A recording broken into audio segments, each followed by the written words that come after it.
We're seeing who were priest and captain of the I.S.U.P.K, former all 10,000. We're going to ask him a couple questions about slavery. Most High Christ. You know what I'm saying?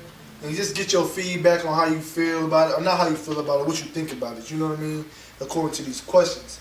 My first question for you is, why do you think black people went into slavery, or why did black people go into slavery? Well, you know, black people, according to the Bible, everything that I think, everything that I do is going to always be in a biblical standpoint, because black, Hispanic, and Native American Indian people are a righteous and separated people. And what happened with us is we were afforded the opportunity of the world and the excellency that comes with it. But we broke the law. Like you see brothers now all over America breaking the law and doing what they want to do. And our Father, the Most High, He set these rules, regulations, which we call laws, statutes, and commandments in place. And we decided to not do them. And because we didn't do them, we ended up in a space like Deuteronomy, the 28th chapter said, in a land of Egypt again. Because we were in slavery underneath the Egyptians. And now we're in slavery once again underneath the Americans, underneath the East Indians, underneath the Asians, all these other nations, because we broke the laws of God. And it was prophesied according to the Bible. And Hispanics came over here in slavery, and blacks came over here in slavery, and Native American Indians. And we are the people suffering, and it's quite evident according to the Bible. And according to just what you see on a regular day basis. I don't have to tell you about the brother that recently was shot down like an animal for just jogging. Black people can't run in America. You know what I mean? Go ahead. Okay, so I want to ask you, your answer leads into my next question. What nations of people were involved in the capture or enslavement of black people? See, a lot of people don't understand that, and I'm glad I appreciate you asking that question. Reason is because we're going to expound on just a little bit of detail of who was involved in our captivity. The white man, of course. And you know, America and how it's publicized. A lot of people think that we would just blame the white man because that's just the person to blame. But the white man definitely is the person to blame at all times. But there are some other people that are involved. You got those Africans, where you can literally go and get in your Google machine right now and type in Nigerian president, Ghana president, apologizing for their role in slavery. Not to mention, biblically, it said that for, excuse me if I'm paraphrasing, they would sell us cheap for wine and goods. And you could get that out of the Bible, the so-called Africans. They sold us, and the Africans are not our people. And then you got the East Indians or the Arabs, excuse me. The Arabs, they built the ships. So like Psalms 83, they made a tumult. You know what I'm saying? They made an agreement to destroy the house of Israel. So all these nations, these Africans, white people, Japanese, Asians, they've all had a hand in our destruction. And to this day, they have a hand in our destruction by just how they plunder our society. Like they talk about a black man was lazy. Black man ain't been lazy until he stopped working for free. You know what I mean?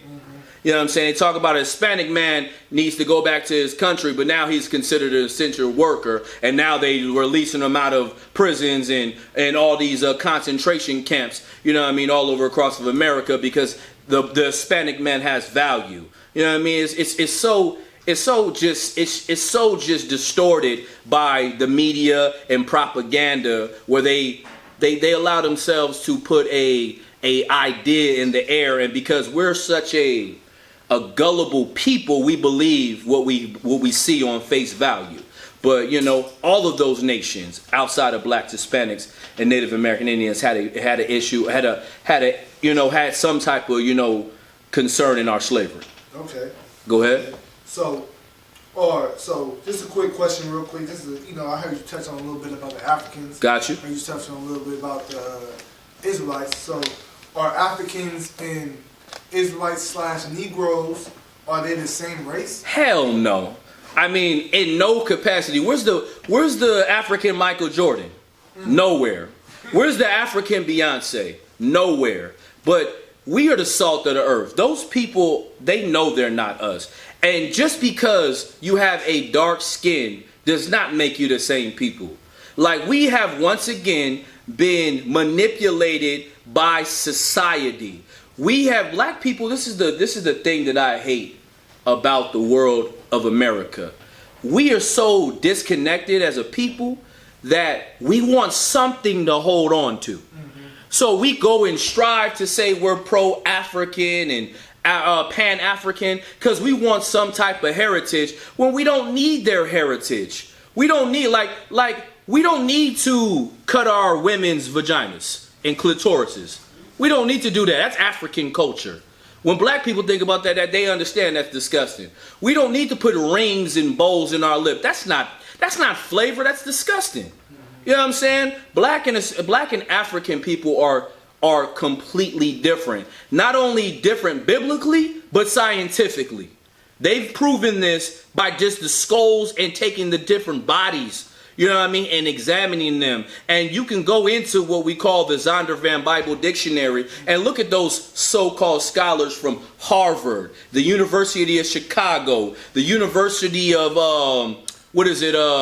like the UK universities all over the country. All these people have done the research, and they come to find out black people are different. I mean, we're not the same. We are not Hamitic. We are Shemitic.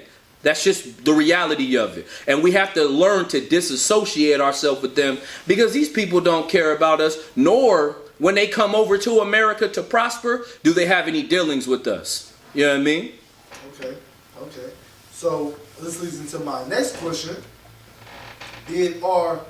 It's a two-part question. Please. So did our oppressors benefit, or what did our oppressors benefit from enslaving Israelites or black people? And did they go too far with their oppression and slavery? Okay. So I'm going to go with the first part because the second part we're going to go a little further into that. So did they benefit from putting us in slavery? You got to think about that question. Black and Hispanic people are the gold and silver. They're the best to ever do it. So you damn right they benefited. You know how they benefited? They got the National Basketball Association. They have the Major League Baseball Association. They have the best music that they could ever hear. They have the best food they could ever taste. They have the best of anything. Why? Because they have black, Hispanic, and Native American Indians underneath their feet. These people, which are us, even in our weakness at this point in time, show such a greatness. Everything to what? Even in our weakness, we show the greatness. So you're absolutely right. America does not run without blacks, Hispanics, and Native American Indians. It was a black man, you know what I'm saying, a Hispanic man that created the air conditioning. Had sense to make a stoplight to have people following directions accordingly and correctly. Like the fabric of this place called America, like it was in Egypt, was established by us and only got as powerful as it did because of us. So you damn right they benefited from putting us in slavery. And what was your second question? Excuse me again? The second part of the question? Do you believe that our oppressors went too far during their tactics during this slavery and during the time period, even to now? Absolutely, I believe they've gone too far. And that's why I, as a man understanding the Bible, have no sympathy for them in any way, shape, form, or fashion. Like, I don't have any tears for when white children suffer, when Asian and all these people suffer. Because black people, Hispanic people, and Native American Indian people, we have to live under a condition that is so vile, so destructive that it's damn near just, it makes you want to cry, huh? Every time you wake up. It's like, how do these people wake up every morning? You know what I mean? Like, how do these people get up and go to their jobs? How do these people decide to want to do anything knowing that they're in a place, it's like, it's running a race that you're never going to win. It's like training and preparing for something that you're never going to win. And it's like, I say that to say, they've benefited so much on us, and they went so far, and they don't have a heart about it. Like, and then at the same time, they want us to think that we should care about them. Right. Like, these people are so destructive, they went out of their way to be such a devil, such a monster, and then turn around and tell you need to care about 9/11 because they died. You know what I'm saying? You need to think about, Sandy Hook, because children of them died. But don't think about none of the 10 plus thousands of African Americans and Hispanics that die every year when you put the guns in their community. When you put the drugs in their community and then call them lazy. Like, you created this mousetrap, and it's just, for me, I'm baffled by it. You know what I mean? I sit back sometimes and I just thank the Most High where I'm at, and I thank the Lord that I'm in a position to help raise brothers like you brothers, and there was brothers that helped raise me up, because I'm in a position to help get more of us. Because I was asleep once before. I never knew that this was how I was supposed to be living until I was taught how to be a man. So that's my answer in regards to the matter. Salakia. I appreciate it. This is my last question. I ain't gonna hold too much of your time. You've been excellent, answering perfectly on these questions. Go ahead. I appreciate that. Will black people ever be relieved from the cruel treatment and experiences we go through in America? Absolutely. And you know, the beautiful thing about that question is you're seeing the beginning of that right now. You're seeing white people hurt. You're seeing white people afraid. You're seeing white people in panic. And according to this Bible, according to the law, statutes, and commandments that we're supposed to serve, as we continue to move forward, we have a king that lived a perfect life. And in his perfect life, he has an opportunity to come back and bring vengeance upon those that have done us so terrible. And so, yes, absolutely, there is going to be retribution. There is going to be a position of where these people hurt and their children are in the streets dying. Their families are destroyed. Their way of living is no more. And that's coming very soon. And we call that New Jerusalem.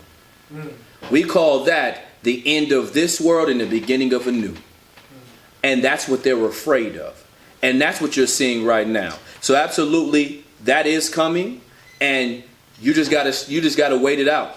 You know what I'm saying? The scripture says, he that endureth to the end, then shall be saved. Don't be one of these brothers out here in the world.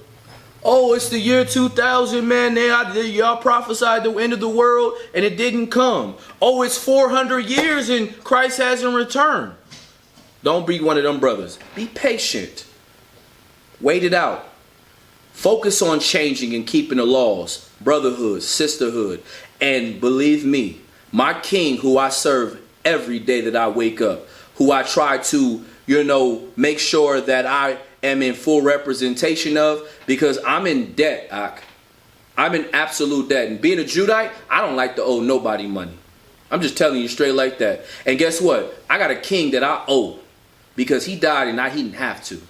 You know what I'm saying? And I believe every aspect of it that he's coming.